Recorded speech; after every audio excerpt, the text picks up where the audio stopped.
Among the dark history of castration within the Catholic Church, the most common are the castrati, where talented choir boys aged 7 to 9 were castrated in an attempt to preserve their prepubescent voices. Shockingly, while 1903 saw the last time a castrati was used, castration among the church didn't end there. Astonishing reports surfaced in 2012 which would reveal that the Dutch Roman Catholic Church continued to castrate boys as recently as 1950. They did it as a treatment for homosexuality. One such case was Henk Hethius, who as a child was castrated when he reported his sexual abuse by a priest. Henk was then sent to a Catholic hospital, not to treat the abuse he had endured, however to castrate him for the treatment of his homosexuality. This despite the fact that he himself was the one who was molested. His castration was also a form of punishment from the church for his exposing of the priest that had abused him. Henk went on to suffer from severe psychological and hormonal disorders as a result of being castrated. In his early 20s, he planned a legal campaign against his abusers for their crimes. Before he could bring them to justice, however, he died in a suspicious car accident at the age of 23. All his files as well as the documents he had against the church were confiscated and destroyed. Before his death, he had been quoted as saying that he feared they will get a hold of me again. These reports went even further to expose that government officials themselves were often present as these castrations took place.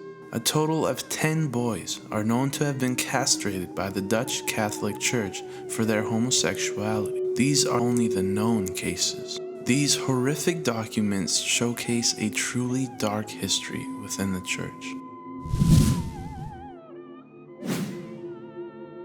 In the 1930s and 40s, federal subsidies for mental hospitals were much larger than those given to orphanages.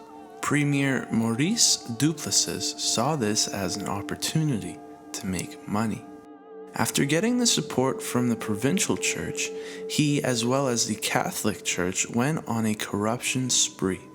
See, the Catholic Church at the time ran most of the mental hospitals as well as the orphanages in the area. Together, they then began to systematically diagnose children in orphanages with mental diagnosis that they did not have. This in turn led to the children being sent to psychiatric institutions.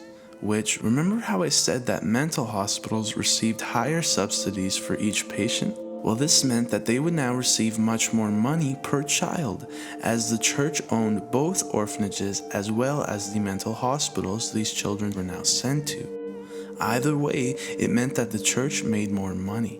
This led to horrifying conditions for children. Some orphanages were completely emptied out after every child was diagnosed with a mental disorder. The orphanage was then turned into a mental hospital, so the church again saw a higher profit.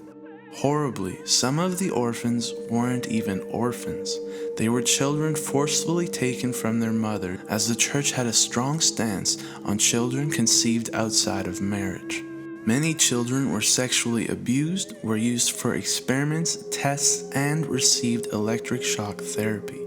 In the end, around 20,000 children were falsely diagnosed with mental disorders, of which many died. Eventually, among the surviving orphans, some told their stories to the Quebec government, whom gave out settlements. However, it is the Catholic Church who to this day has not apologized or even acknowledged these acts. Easter Sunday is a widely celebrated holiday by the Catholic Church as the resurrection of Jesus Christ. It is typically the most attended service every year among churchgoers. In 1980, the night before Easter, Sister Margaret Ann Paul, a nun working in the chapel of Toledo Mercy Hospital, was found wrapped in a cloth, brutally murdered inside the chapel. Her arms were crossed on her chest.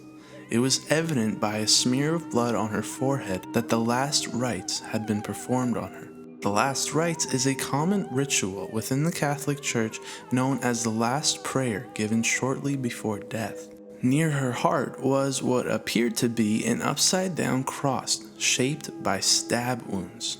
Father Gerald Robinson, who was the chapel's priest, became an immediate suspect, and while being interviewed by police, a district under the care of a bishop walked in and abruptly stopped the interview.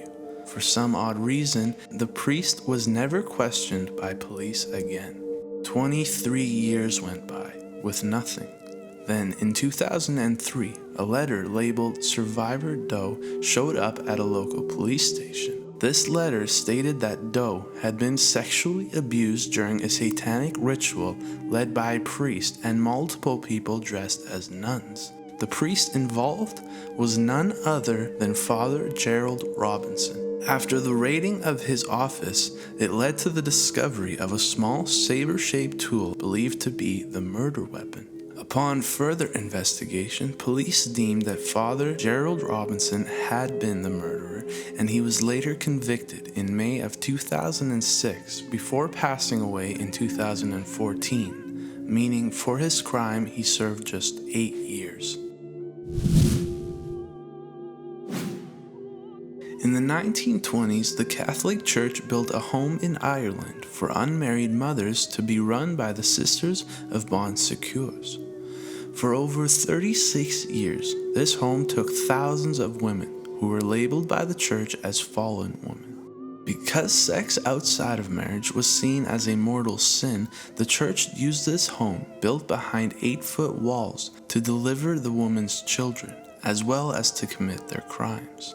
These newborn children were then taken away from their mothers and put into nurseries where infection, measles, and many sicknesses were quick to spread. When one baby got sick, it often meant that most children in the nursery did as well. Doctors were never present in this home, as the church believed that any pain the woman endured during birth was God's punishment for the sins she had committed, as well as any sickness the child got. Nuns completely neglected these children. When bodies began to pile up, the nuns began to use an out-of-use septic tank located behind the home to crowd in dead babies. When the home shut down in 1961, the nuns left to go on to different churches, but the gruesome evidence of their acts were left behind. 11 years after they left, local fishermen digging for worms made a grisly discovery. Over 800 baby skulls as well as their bodies were found in a septic tank used as a mass grave. It is believed that there may have actually even been a few of the women left in the unmarked grave as well. It is now speculated that these mass burials used by the Catholic Church could be located all throughout Europe. They are just yet to be discovered. During the Second World War, Nazi Germany's genocide targeted all Jews, which meant all children of Jewish descent were not spared. As a way to save thousands of these children, the Catholic Church took steps by issuing false baptism certificates identifying Jewish children as Catholic children. While most of these baptism certificates were false documents, France actually baptized many of these children and then put them in Catholic schools as well as orphanages to hide them. This in itself should have went down as a great part of the Catholic Church's history. However, when the war ended, the Catholic Church issued a directive across the entire Catholic community, forbidding its members and fellow churches to return these Jewish children back to their parents. Some of these children were never even told of their Jewish descent and were told that their parents had died. They were so young that they had no other memory other than that of being in a Catholic orphanage. While some children were eventually given back, it is still not clear to this day how many Jewish children were given back and how many were actually saved.